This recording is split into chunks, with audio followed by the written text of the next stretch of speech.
stream, but it's going to be very, very brief. So, what you can see is I stumbled onto something, or I heard about something, the HR 4981, and I think that bill it's a executive order on the initiative on advancing educational equity, economics and excellence for African Americans. It's a long, there's about four E's in that particular executive order. We would throw in the executive itself, which makes it five. So I'm just gonna tell you, just looking at it, I don't know whether they are setting this up. This is, I do see that this is, it closes with, of course, a commission will be formed, of course, and it will be handpicked. There will be a handpicked commission. I would imagine. I would imagine that they would bring in their coined leaders for the Black community, and probably would include the Divine Nine. I call them the clandestine nine. The people that are working in the backgrounds all the time at the under the auspices of white liberals.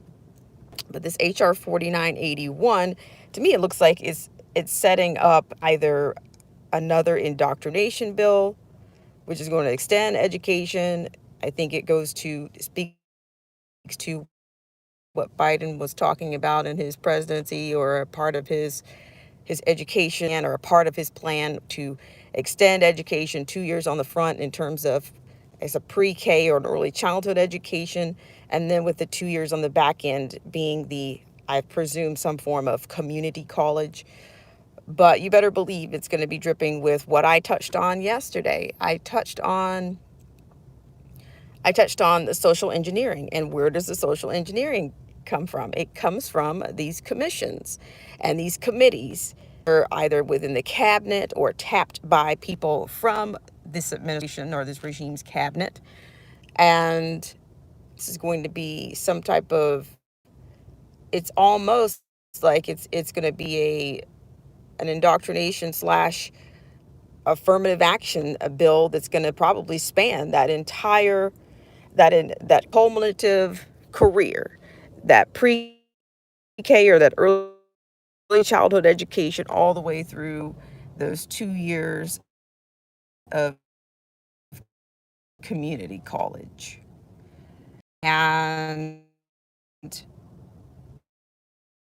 then I think at the same time, I do see particular things mentioned in this bill in terms of the words cultural, and who knows? They're probably, to me, it almost looks like you're going to have it's going to be more of a segregation kind of a bill. It's going to promote.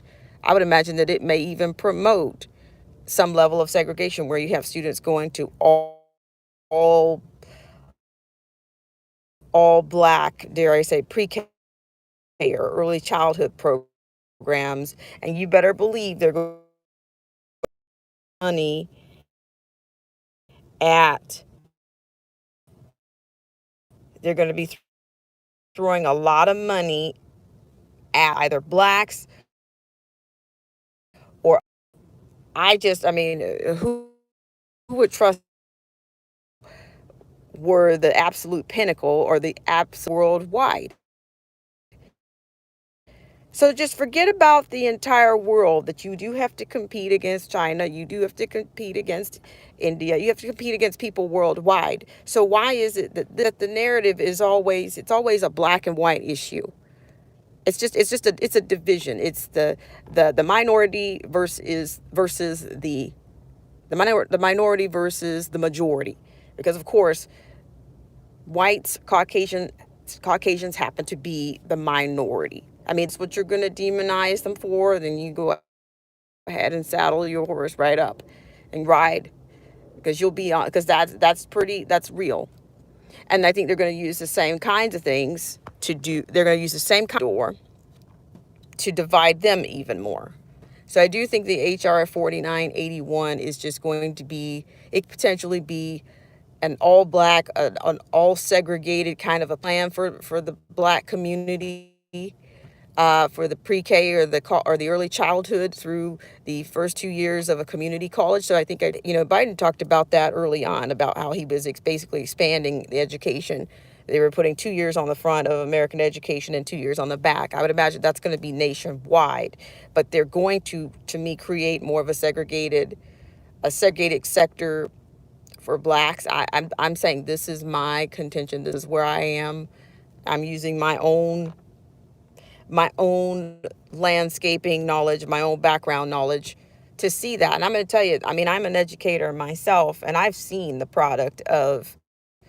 I- I've taught at schools that were either Title I schools or basically, and they were failing schools. The schools are not reading at their grade level, and I find a lot of that subjective, but I also find that many of these schools, the public schools, they spend a lot of time on standardized testing. And you better believe these commissions and these committees that they're coming up with are probably going to come from those schools. And how is it going to advance? How are you going to advance these things how are you going to do that if you're not going to recruit or hire people based on their qualifications, and you're just going to bring if you're saying you're going to make it possible for blacks to have access to more highly qualified teachers? How are you going to do that if you're going to also have a level of segregation involved as well, or affirmative action where you're basically going to be picking people for reasons that are not based on qualifications? You'll be picking them based on just because they're black. You're going to put them in the classrooms with those kids, and you're not going to put the best person in there, no matter what their background is, to teach these students. You're just going to put them in there because they happen to look like the kids. I think, for one, I mean, we've all been children before. It's hard to believe some of us have ever been, but I never. It takes some years for students to build up enough background or to be indoctrinated to get that distinction, to even pick up, or to discern that there's some level of hate, or there's some level of of difference between people. I think for me, for so long, until one day somebody tells them that they have to choose. I mean, sometimes the first person that I saw doing something wasn't necessarily a black person, but it didn't make me want to be a musician any less. It made me want to do it. I love the art. I love the arts, period. I'm attracted to the arts. I wasn't dissuaded or discouraged because the person performing it did not look like me. There's too much symbolism assigned to things. And I was never impressed when I would read things about, oh, the first this, the first that, the first this, the first that. And I still see that. Speaking of that, we had apparently, we're we're back in this season. We're in the seasons of fool's gold again, because I see that even with the successes out of Virginia, the media coined a lot. Latino, the first Latino. I'm just thinking, when people go left right paradigm, they usually say, oh, well, the left always does that. Well, Breitbart did it. Breitbart put those same handles on their, or for what they can tell is, the results, or what are they going to say? Have these people conceded yet? I don't know, but I'm just that it. I can't. The differences at times.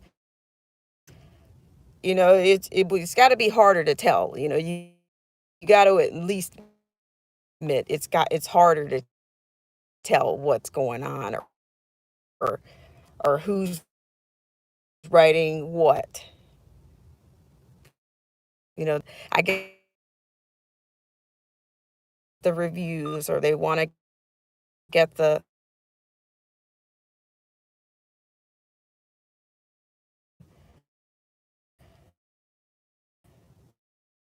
They want to get the recognition, or they want their liner to be the best, the most. If the Lions Den, I mean, it's kind of like being